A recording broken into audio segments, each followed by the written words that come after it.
এবং আমরা মিনিস্ট্রিতে একটা চিঠিও দিয়ে এসেছি আজকে যে মানে এইখানকার সার্বিক অবস্থা জানিয়ে আমরা একটা চিঠি দিয়ে এসেছি। আমরা গত সপ্তাহে আমাদের উপদেষ্টা মহোদয়ের একটা ঘোষণা দেখেছি, যেটা হচ্ছে কিশোর কিশোরী ক্লাব নামে একটা প্রকল্পকে উনি রাজস্বে স্থানান্তর করার ঘোষণা দিয়েছেন।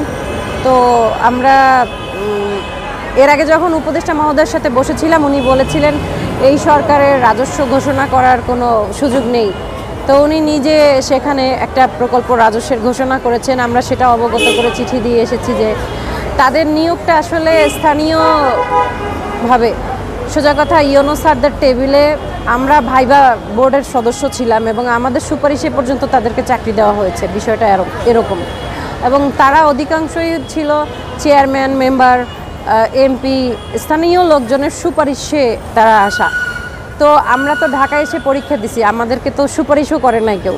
তো স্ট্যান্ডার্ড অ্যাপটিটিউড টেস্টে যারা উত্তীর্ণ হয়েছে তাদেরকে আমাদের উপদেষ্টা মহোদয়ের কেন যোগ্য মনে হলো না, কেন স্থানীয় ভিত্তিতে নিয়োগপ্রাপ্তদের যোগ্য মনে হলো, সেটা আসলে ওনার বিষয়ে। কিন্তু আমরা ওনাকে এই বিষয়গুলো অবগত করে একটা চিঠি দিয়ে এসেছি যাতে উনি আমাদের নিয়ে ব্যবস্থা নেন, বা প্রধান উপদেষ্টার কাছেও একটা চিঠি যাচ্ছে, জনপ্রশাসন, অর্থ মন্ত্রণালয়, সব জায়গায় আমরা চিঠি দিয়ে আসলাম। এবং আপনারা জানেন আমরা সামনে কঠোর কর্মসূচির দিকে যাচ্ছি, কারণ এইভাবে করে রাস্তায় দিনের পর দিন ওনারা মহিলা শিশু বিষয়ক মন্ত্রণালয়ের কর্মচারীদের ফেলে রাখবে।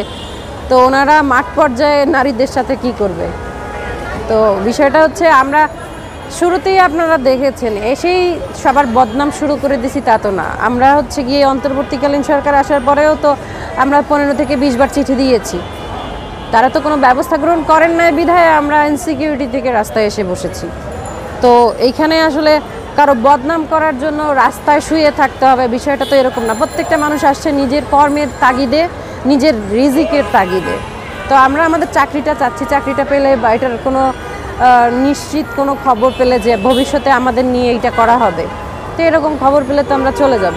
আমাদের হেড অফিসের বদনাম কিংবা আমাদের মন্ত্রণালয়ের বদনাম করার জন্য তো আর আমরা রাস্তায় এত কষ্ট করতেছি না। আপনারা দেখতেছেন যে সন্ধ্যা হলেই মশা, প্রচুর মশা। আমি নিজে 5 দিন হাসপাতালে ভর্তি থেকে আসছি। তো ওনাদের বদনাম করা তো আমাদের উদ্দেশ্য নয়, কারণ ওনারা স্থায়ীভাবে কেউ এখানে চাকরি করে না। ওনারা আসছেন ডেপুটেশনে, আজকে আছেন, কালকে চলে যাবেন। তো আমরা যেটা আমাদের যে কাগজপত্র দেখে আমরা এখানে এত বছর নিষ্ঠার সাথে কাজ করেছি, আমরা চাই যে সেইটারই কিছু হোক, মানে আমাদের রাজস্বের ব্যবস্থা গ্রহণ করা হোক বা আত্মীকরণ করা হোক।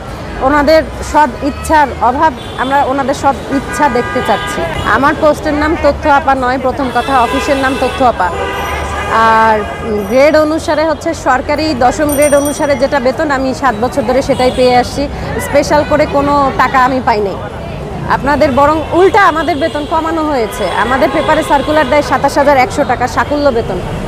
আপনার গিয়ে যারা রাজস্বের কর্মকর্তা কর্মচারী, আপনারা জানেন যে সে 24,700 টাকায় ঢুকলেও 1 বছরের মাথায় সে 5% ইনক্রিমেন্ট পায়, যেটা তো আমরা পাই না। এই জন্য সাকুল্য বেতন হিসেব করে এদেরকে একটু বাড়তি দেওয়া হয়, যে 24,700 টাকার বদলে 27,100 টাকা, মানে 2,400 টাকা বেশি দেওয়া হয়। কিন্তু ওনারা আমাদের সেই বেতনটাও 3 মাস দেওয়ার পরে সেটাও কেটে নিয়েছেন। ওনারা বলেছেন যে ওনারা রাজস্ব স্থানান্তর করলে সরকারি স্ট্রাকচার অনুযায়ী ওইটা থাকলে ওনাদের সুবিধা হবে।